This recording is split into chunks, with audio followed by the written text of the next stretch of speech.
কালি ঝুমুৰ চাই পেলাই বিৰাট আমি একদম পুৰা মানে বিৰাট আনন্দ। বাইদেউ কালি ঝুমুৰ হোৱা নাছিল নেকি, বাগৰুম্বা নৃত্যহে হৈছিলে। সৰি বাগৰুম্বা কিন্তু কালি আমি এখেতে কংগ্ৰেছ কৰি কৰি অসমৰ বুৰঞ্জীৰ বিষয়ে অলপো জ্ঞান নোহোৱা হ'ল চাগৈ। চাই খুব ভাল পাইছো।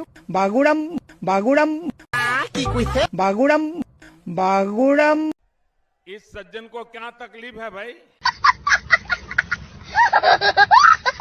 অসমীয়া সাংস্কৃতিক বিষয়ে নাজানে, কোনটো জাতি কি নৃত্য সেইটোৱে নাজানে। এজনী কেলা কোনে সভানেত্ৰী বনালেও।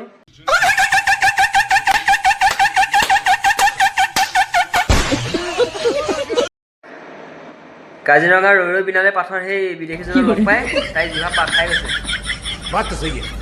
সেইকাৰণে তাইৰ মুখত ফুটিয়ে অহা নাই। সেইকাৰণে অসমৰ জনগোষ্ঠী নৃত্যৰ নামো তাই পাহৰি গ'ল। খুৰীদেউ আগতে অসমীয়া মাতৃভাষাটো শিকি লওক দেই, তাৰপিছত ৰাজনীতি কৰিব আহিব। আপোনাক কথা এটা কওঁ শুনক, আপোনাৰতো মাতটো স্পষ্টকৈ ফুটি নাহেই। আপুনি ৰাতি শুব সময়ত এই আঙুলি দুটা নাকৰ ফুটা দুটা সোমাই ফুটি থাকিব দেই। উশাহ নিশাহ এই মুখখনে ল'ব।